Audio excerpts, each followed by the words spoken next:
Hey, welcome to Blue Jay Banner, sponsored by Equitable Bank. We take banking personally here on our YouTube channel, the Blue Jay Banner YouTube channel.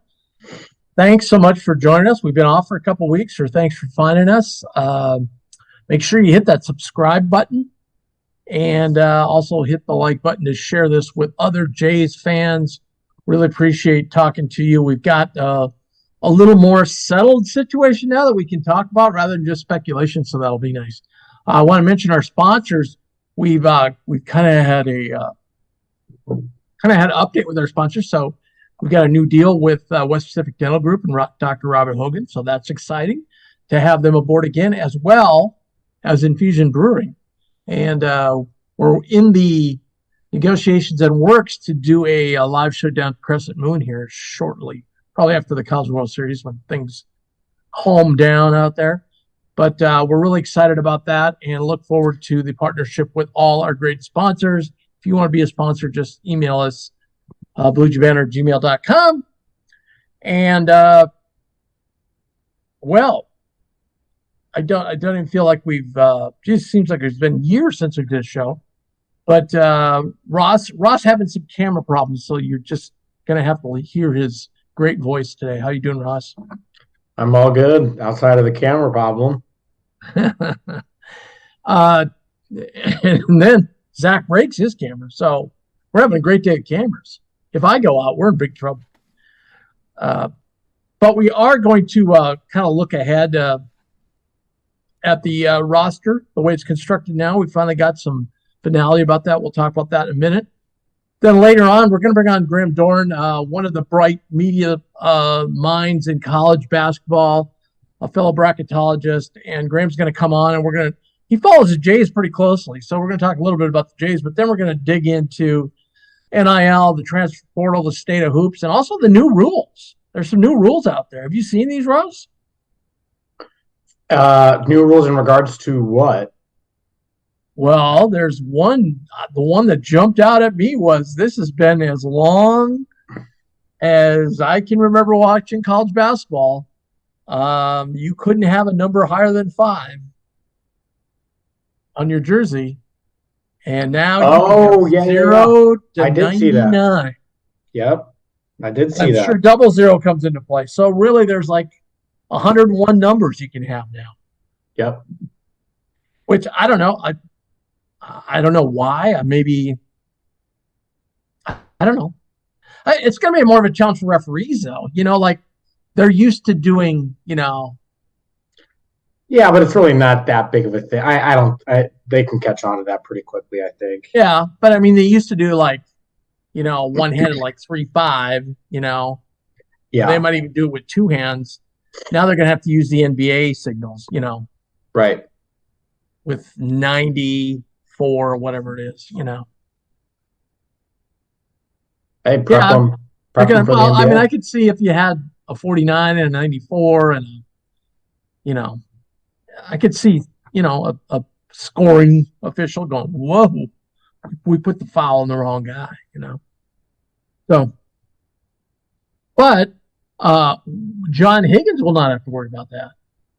No, big time job for Mr. Higgins. The head of I don't know what the name of the organization is, but it encompasses the Mountain West, the Pac-12, and I thought there was one other conference, WCC.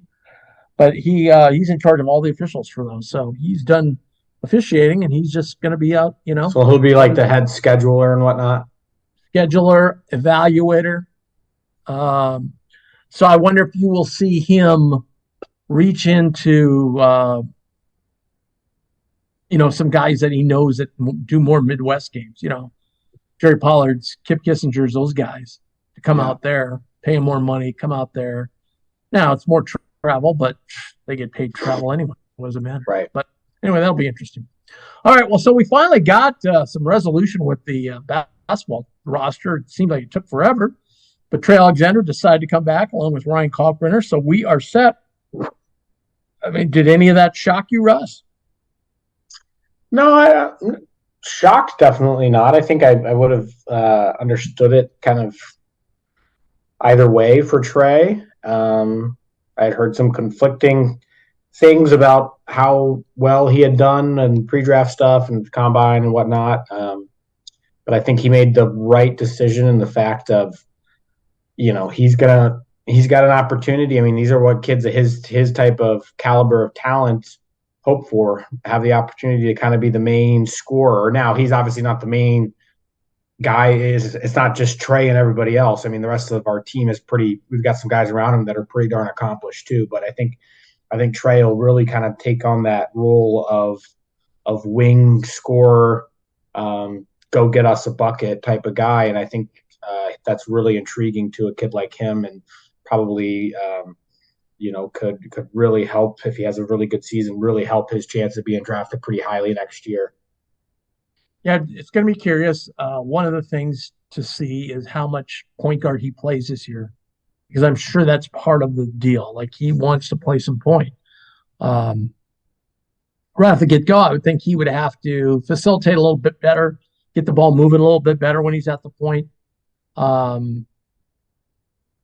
be a little more decisive on his decision-making at the point. But certainly, I think he would be a handful for some of those point guards. I think of Kolek, even though he's a very good player, I think that'd be a handful for him. Trey would be, because Trey could back him down with his length and get that jump shot off. And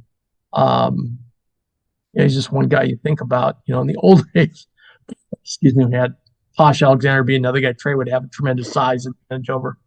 But yeah, so it's looking like Ashworth, Trey, Baylor, Kalk, and then Mason or Trout. And I'm hearing a lot of good things about Trout so far. By the way, if you don't know this, the teams are in workouts right now. They're on campus working out. I think, don't they do some stuff with the College World Series too? They used to run a parking lot. I don't know if they do that. Yeah, I think I'm not sure if they still do that or not, but with the NIL, they probably do. They're like, "Are you kidding me?" Yeah, they barely we don't do that stuff.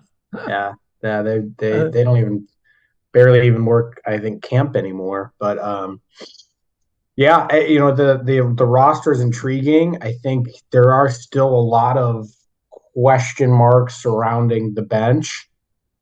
I mean, we can hear till we're blue in the face how good Trout and Mason Miller and all these guys look in practice and workouts, but until we really see it in legit game minutes, it's still a little bit of a question mark. I can't imagine Francisco Farabello shoots the same percentage from three he did last year. I would expect that to be a much better percentage next year, just given the sample size that we have with him from TCU. So, there's some interesting pieces. Then does a kid, does a kid like a Jason Green get a chance at some minutes at all? As far as backup guards are concerned, what do things look like there? I mean, the good thing I think with the guard spot and ball handling is between Trey, Ashworth, and Baylor, you can kind of interchange a few of those guys where, like, a couple of those, like, if you want to spell one of those guys on the bench, you've got another two that are more than capable of handling the ball and kind of playing that de facto point guard spot. You know what I mean? Sure. I mean, you certainly have to say now we easily have an 8-man rotation, right? With Fred and Trout and Farabello. How much the Memphis kid will play and contribute is up in the air. How much Jason Green does, that expands it up to 10. And then, does Dotzler impact at all? Right. No, I don't know that he's ready. I've heard conflicting reports. So.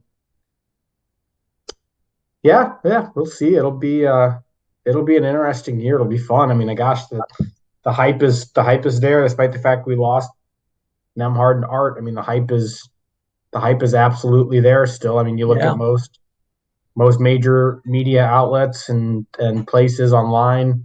We're very firmly in the top 10 of about every single list. Yes. So, unlike last year where, we were on the fringe of 10. I mean, some people had us 4 and 5, but a lot of people had us around the 9, 10 area. This year, after the roster was set, most everybody had us 5, 6, 7 right in there. So, yeah.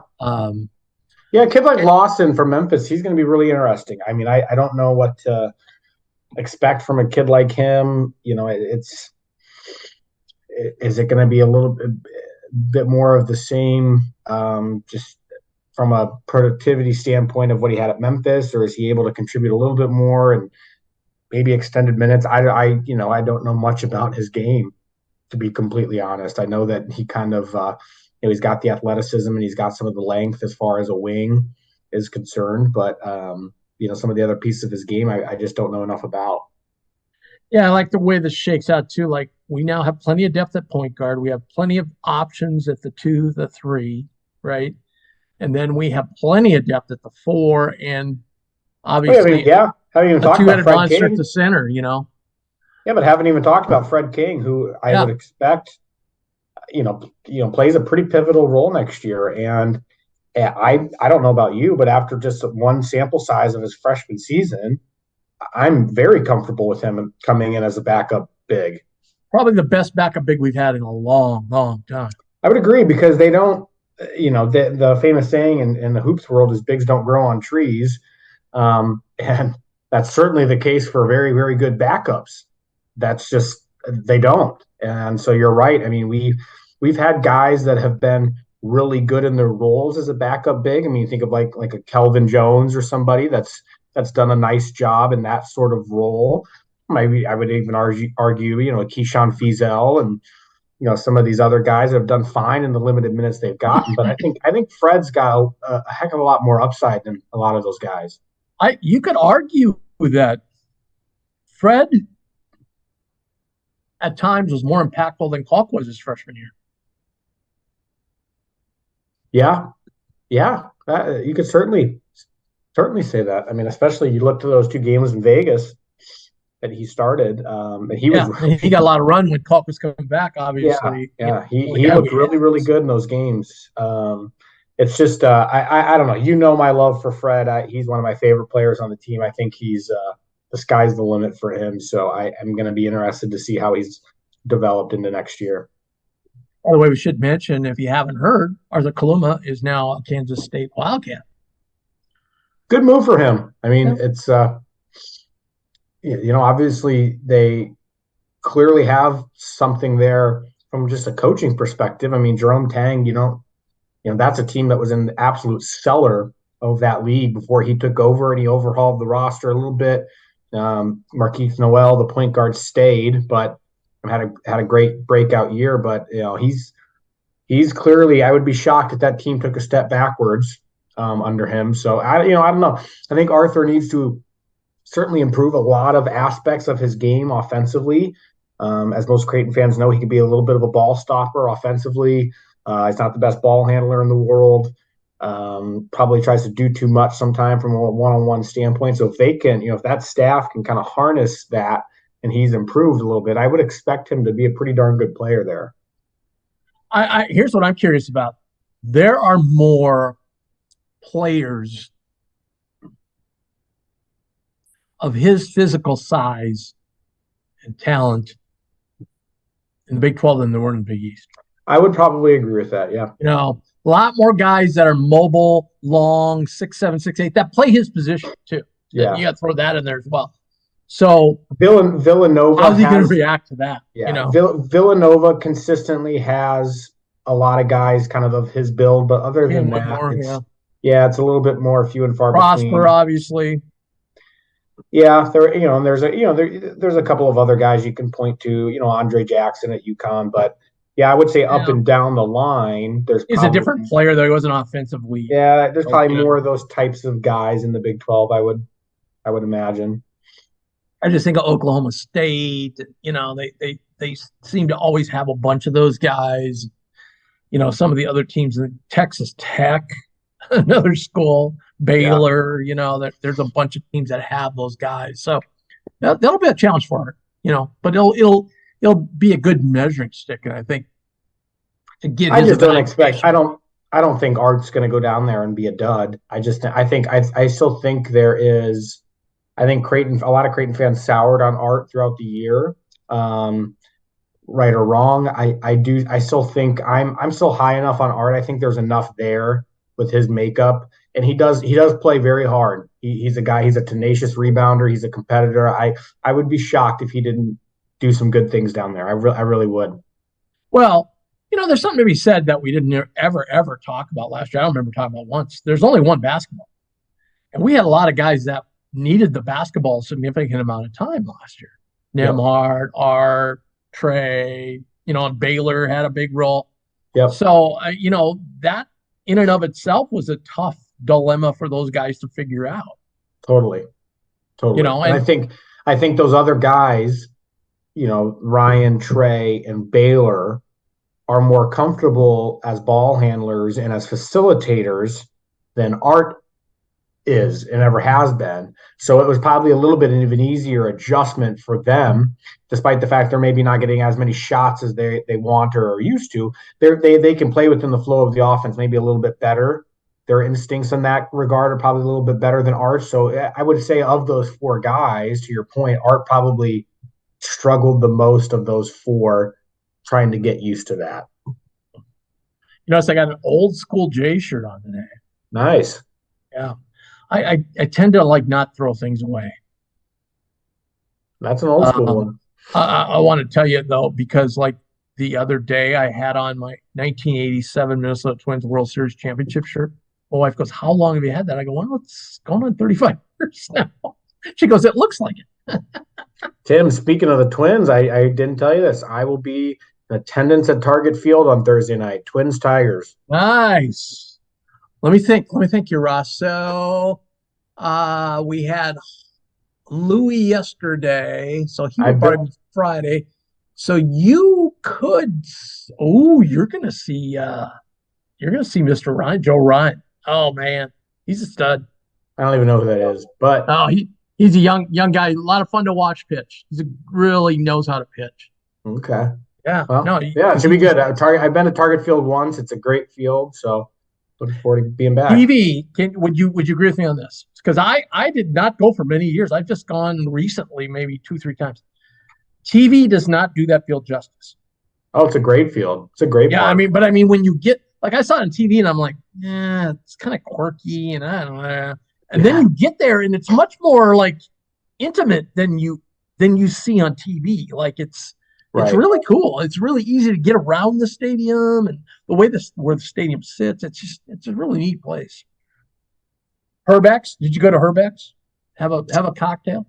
Oh, I don't remember.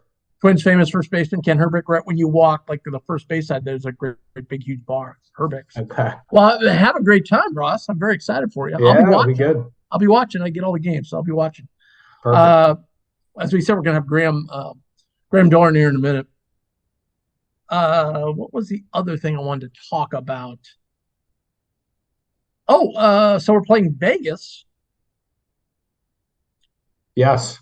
In Vegas on the 13th, which I didn't realize till the other day. That's a midweek. I was all hyped up to go again. That's a midweek. I don't know if I can swing that. Seems like a tough turnaround.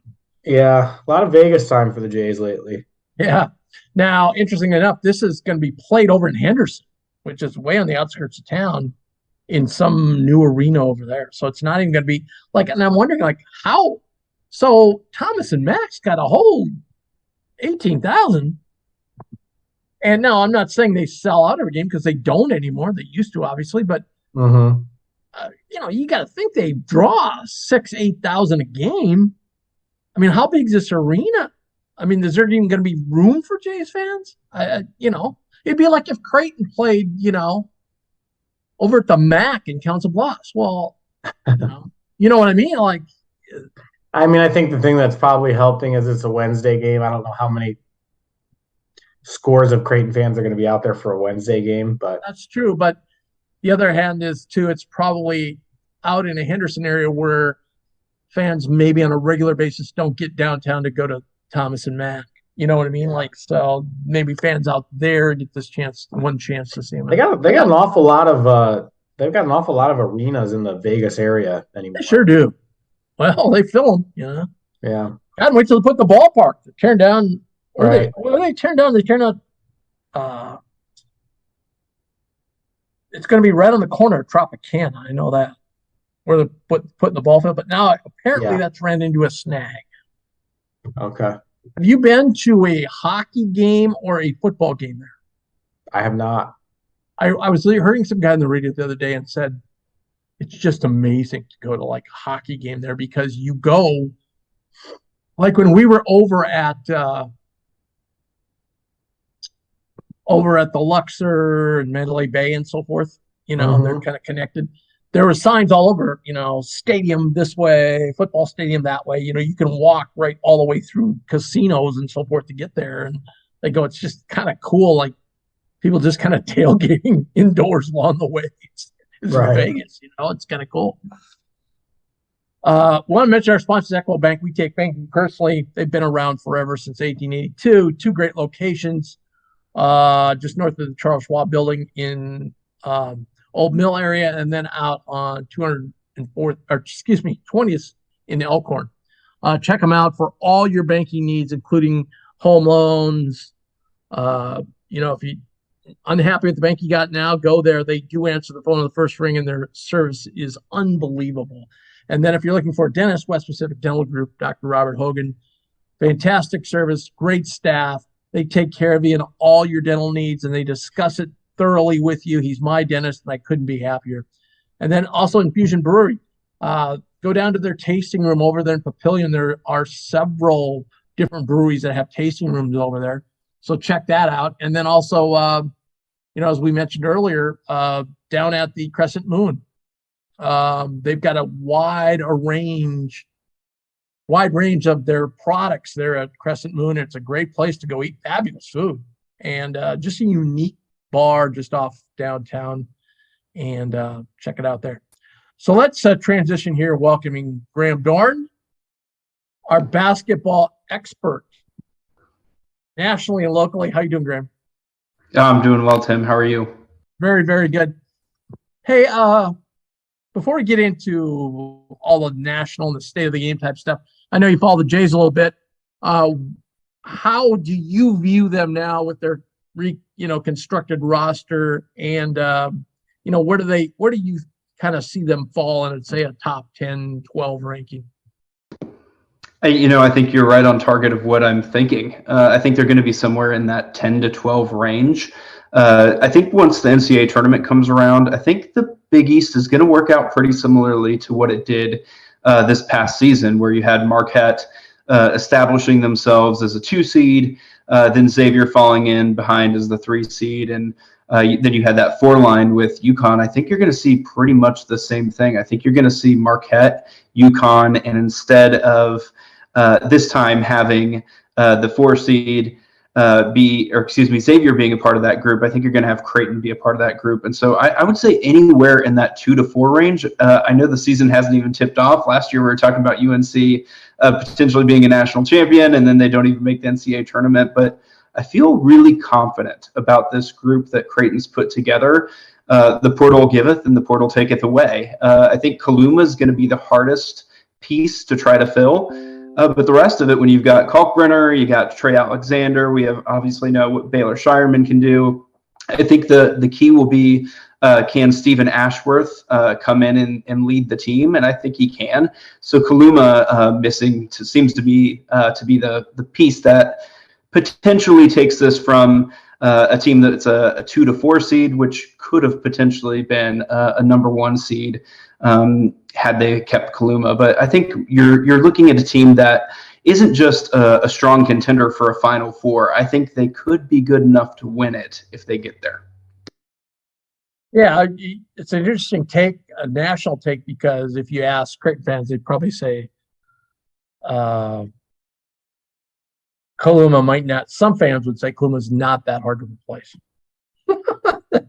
Now that sounds silly because he is an uber talented guy, but he kind of soured with the fans because he didn't maybe live up to his expectations, perhaps. And plus we got a couple of one unknown guy, not really unknown, but he was a top 60 guy in Trout. And then obviously Mason Miller got some run last year. How much did you see of Ashworth last year? Because I saw a ton of him, and I'm so high on this guy. Yeah, I watched. Well, being a bracketologist, the Mountain West was always high quality viewing because you knew all of those teams were on the bubble, so it was really important for all those teams. So did see a lot of Ashworth. I think he's going to step in, fill the role admirably. I think people will be surprised how quickly he kind of takes over that role. I think Creighton's going to be good from the beginning. I don't think they're going to take that much time to gel. I think they're going to open up strong. Yeah. And the other thing I keep telling people is, he shot 46% from three. That was with the case of a lot of defenses in that league, especially the upper echelon, kind of game plan to try and stop him. I mean, because he was a key to that Utah State team. Yeah, I couldn't agree more. I think they're really going to be very quickly, Creighton fans are going to recognize Ashworth as not just part of a team, but the leader, one of the leaders in the team. I think, him and Kalkbrenner, I think that's going to be a nice little 1-2 punch. Of course, we know about Trey Alexander and Baylor Shireman and what they can do, but I think you've got two veteran guys Right. that both know that they can score there. Veteran team, really veteran team. Let's flip gears here to NIL. What's your current take on the state of NIL in college basketball? It's not really something I love, to be honest. I think the college game is different. It's been different for so long. And I don't want to say that there hasn't always been shady sides of the business. I think there are, and there have been consistently for really the beginning to the end of college basketball. But what really concerns me about NIL right now is we're so close to being similar to Major League Baseball, where you could just truly say we have more money than you, and that goes a long ways. So I think in some ways, we look at sports like or professional leagues like the NBA and the NFL. Well, they have more rules in place to make sure that the competitive balance is somewhat kept together. And I think with NIL, unfortunately, it's really legal to do a lot of the things that we don't always like about European soccer or Major League Baseball, things like that, where the team with the most money, now you're not just selling them on better dorms or higher paid coaches or a more full stadium. There's some cash to go along with it. Right. Somebody on our website on BlueJBanner.com had an interesting take on the whole deal. They were like, yeah, you were talking about the free agency models and so forth. And it does seem a bit like that. Now, the law that made a lot of publicity, although other states are starting to do it, was one in Texas where they basically, the law that's going to be passed is basically saying the NCAA can't come in and, tinker with their NIL and how money is doled out. Now, one person on our website had an interesting take, though. He said, I wonder in big football schools how much, let's think about it. You're at Texas, okay? And you're probably, if you were going to just be the average Texas fan, you probably want the football team to win more than the basketball, if you had to choose.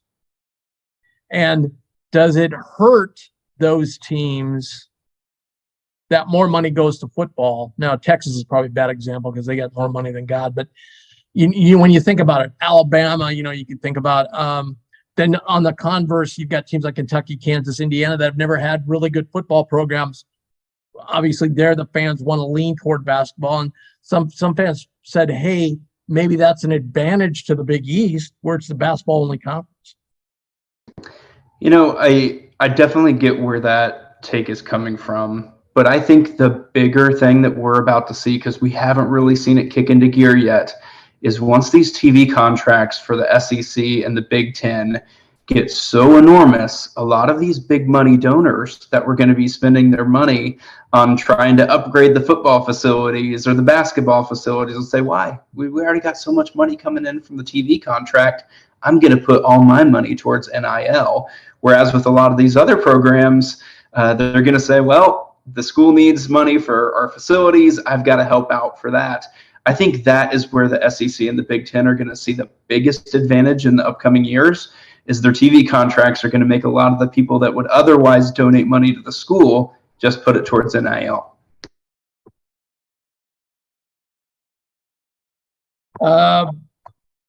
Obviously, the two that have gone together, the NIL and the transfer portal, probably been the perfect storm, right? I mean, obviously, if these kids couldn't transfer easily, the NIL money probably wouldn't be there for them to sit on the bench for a year. Do you foresee any changes with the transfer portal anytime soon? Unfortunately, and this is just my opinion when I say unfortunately, I think that Band-Aid's been ripped off. It's going to be really hard to reverse that. But I think we'd be better off for it. Even when you're talking about some of these other professional sports, at least you mentioned free agency. At least there's a contract there where the person's going to stay X amount of time before they go somewhere else. This is out, in my opinion, out of control. It's just too much. And frankly, I don't think the sport benefits from it. I think college, it was just so great to at least see those people there for, even if it was 2 years, 3 years, even if they didn't stay the full 4, you had more of a connection. But now just some of these guys, they're going to 4 different schools, which is just unheard of from 20 years ago. Yeah. Well, to your point earlier, I mean, Creighton's just thrilled to get most of the guys back for 3 to 4. You know what I mean? Like, that's an exception, not the rule. Yeah, I wonder if on the NIL thing, I was thinking about this. I wonder if what will happen here, you know, and you could say, well, it's not going to change that up. Well, think about it in 2 years, how much it's changed. So things could happen rapidly.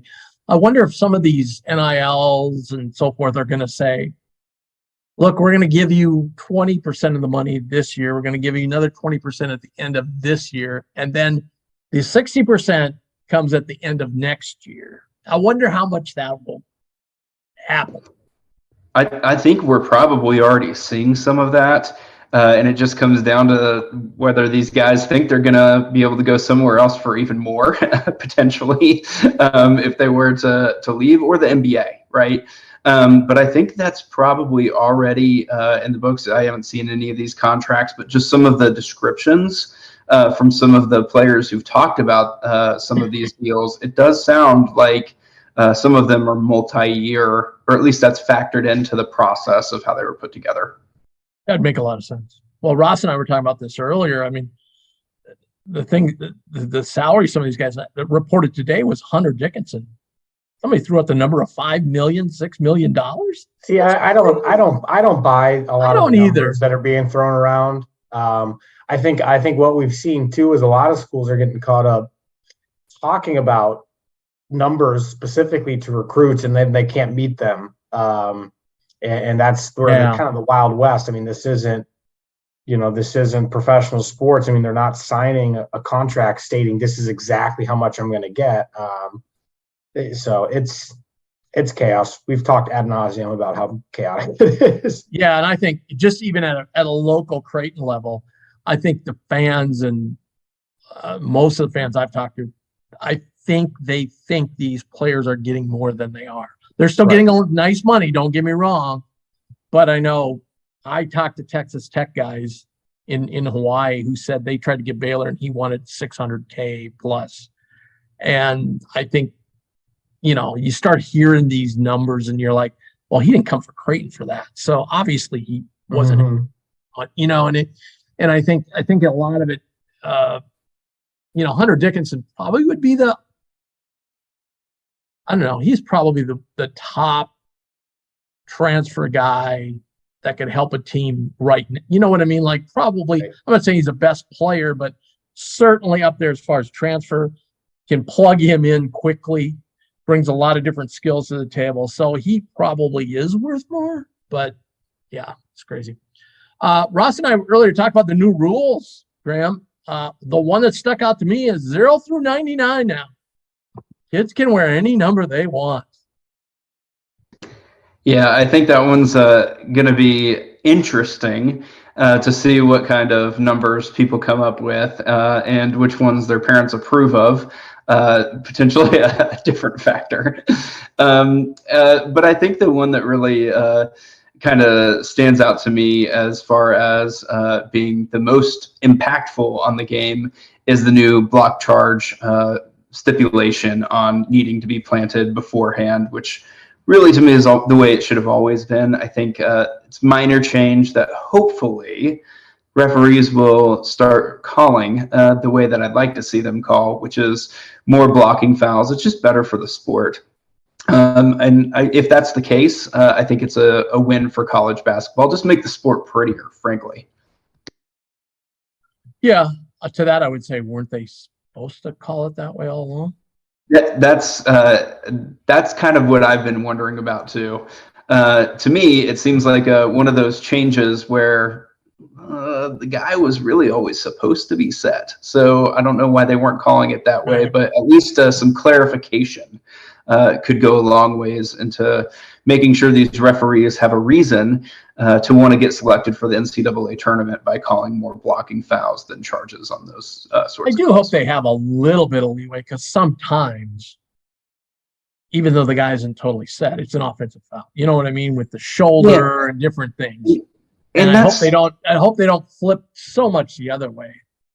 Yeah, actually, I agree. I think the officials have actually been doing a better job with that the past few years of catching the offensive player with the shoulder, because that to me has always been the most frustrating part of basketball in general. Is you'll have these guys playing perfect defense, moving with the offensive player, and then the offensive player would lower a shoulder and they called a blocking foul, but then this other guy would move in and the offensive player's in the air and he goes and sits right underneath him, and all of a sudden it's called a charge. I mean, just absolutely infuriating the way those have been called over the years. I'm really hoping that we've seen a positive trend in offensive players getting called for truly, pushing off, lowering the shoulder, things like that, but now being balanced out by correctly calling charges versus blocking fouls.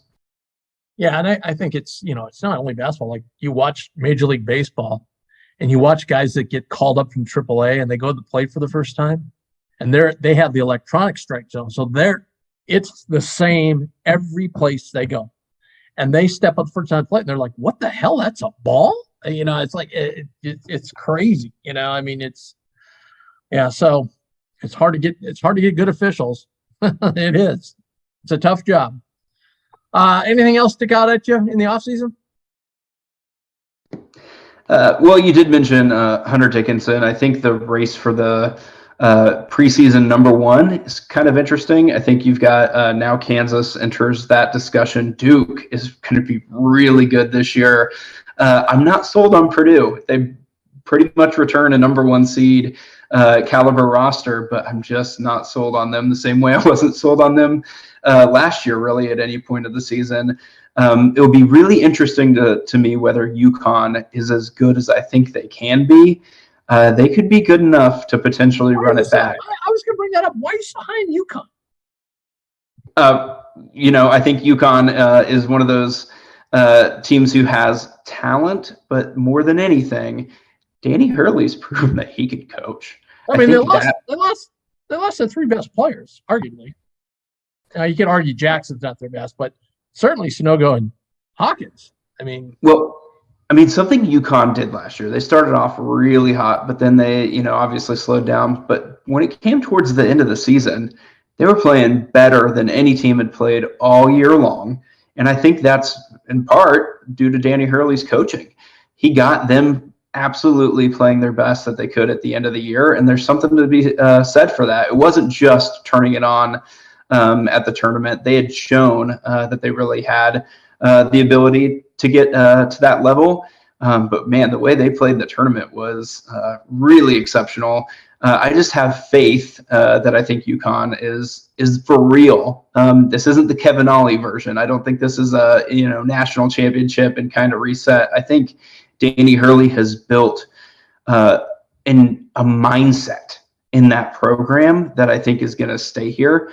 I think UConn's going to be really, really good this year. I think you've got three teams from the Big East that are going to be really good. If I had to pick, I would say UConn and Creighton are going to be most likely to compete for number one in the conference, and Marquette's probably third. But I know a lot of people are feeling really, really good about Marquette. Without Omax Prosper, I just don't think they're going to. I think that's a bigger loss than people realize. That guy was a freak, man. He was a freak. Although I would not sleep on what Villanova's done.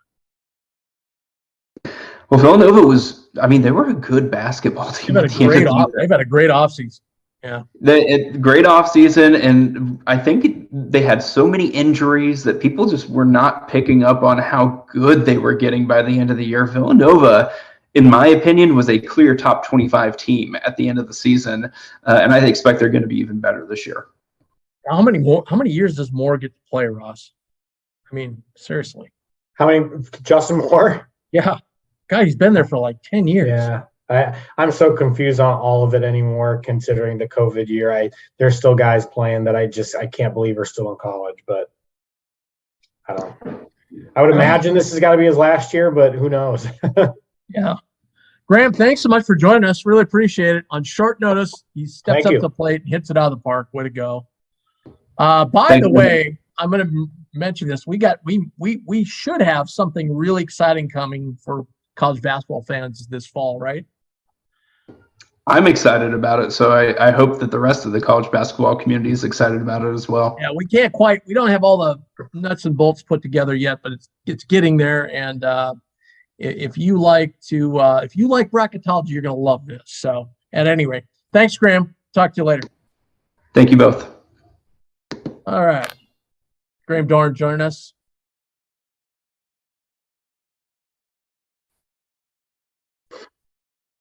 Yeah, I don't know. The block charge thing, I don't have a lot of faith that it's going to, remember a couple of years ago, they were going to emphasize something and they did for the first month and then just, I forget what it was. This kind of seems like what this is going to be, I agree. What else you got for me, Ross? Anything? You exciting that your Oral Roberts team's coming to the College World Series? Yeah, I actually watched the end of that game last night. Oregon has no pitching. It sounds like they just have a terrible bullpen. This poor kid, this lefty, they bring in this lefty kid. They're down 8-5. They bring in this lefty kid who's only been in 8 games all year. Bases are loaded. And I don't know if he was a freshman or sophomore. He looked young. And he walked 2 straight batters to bring in 2 more runs and hit the third. So he had 3 base on balls and 3 runs given up. I felt terrible for the kid. So then they went to the bottom of the 9th. They were too far back. And yeah, but it's cool for Oral Roberts. Yeah, very cool. Very cool. Always fun. Did LSU make it? LSU made it, which is that's always good when they're here. Always good when they're in a while, yeah. So it should be fun with them here.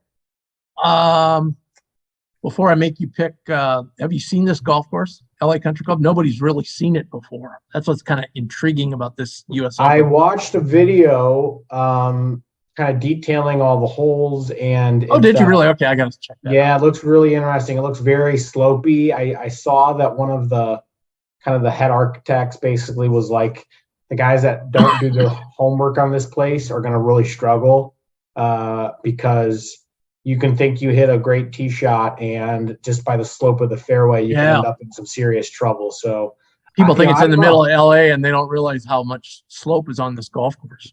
Yeah, it looks like everybody raves about the golf course. It sounds like it's a world-class course. It's going to be fun. I mean, it's especially fun, now, given all the, this has got to be one of the most anticipated U.S. Opens in a long time, just given the news of everything. So, God, the crowds are going to be enormous. Yeah, crowds should be really good. It'll be fun. The other cool thing is like the first fairway is like 20 yards wide, like a typical U.S. Open fairway.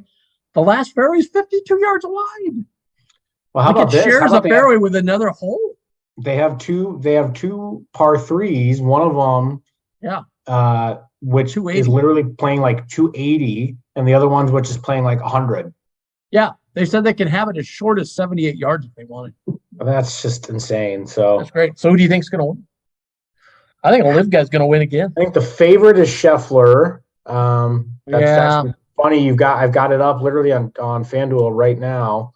I mean, Scheffler is plus 155 to finish in the top 5. That's ridiculous. Yeah, it is. Scheffler's plus 700 to win. That's just too. And golf is so hard. That's too. I don't like low that. Odds. I don't like that. Yeah, that's too much. You know what? A guy that I think he's got the 5th best odds to win. He and Cantley both are plus 1,700, 17 to 1 odds is Victor Hovland. Yeah. Tough to win 2 in a row. That's all I'll say. He didn't win 2 in a row. Well, he didn't. I don't think he played last. Yeah, the last time he played, I guess. Right. So, yeah. What a playoff yesterday. Wow. That was fun. By the way, Ross, I want to tell you, remember at Players Club? Okay. 90 teams.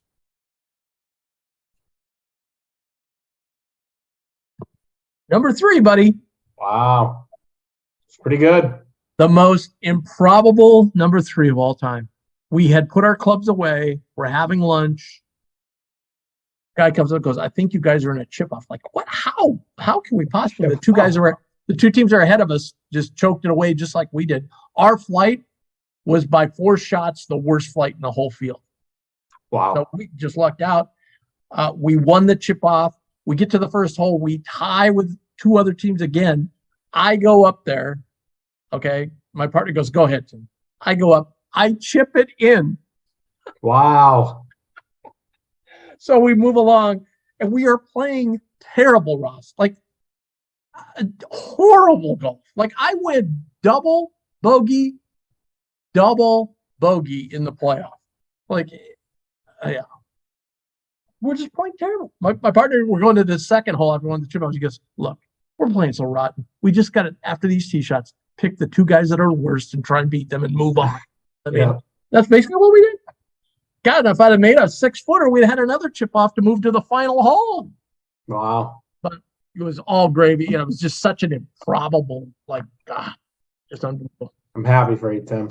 Well, thank you. I was, it was different if you're playing real well and you win and you get it, you're expecting. We were not, we weren't expecting to get to the Derby. We had we were ready to go home. We're like talking about, I'm going to go home, watch the Memorial, take a nap, Yeah. We're up playing. So it's awesome. Okay. Hey, by the way, speaking of golf, Blue Jay Banner Golf Tournament, August 19th. Go to bluejaybanner.com/golf. That'll hook you up. Ross, get your team in there. I know. I'm still working on a couple guys. All right. Well, let's get that handled. We are filling up though. We're starting to fill up. So, but I do want everybody a chance that has played the past to get in. So make sure you do that. If you got any questions, email us, bluejaybanner@gmail.com. Thanks to Graham for joining us. We're going to effort a big cheese next week. Okay. We'll see if will. So we'll have a show next week. Then we'll probably take a couple weeks off with the finals of the College World Series going on and Independence Day. And then then it's probably about time to start sniffing around the Big East and getting some of these guys on like Kevin McNamara and find out what's going on with these clubs. No doubt. So thanks for joining us. We'll see you next week.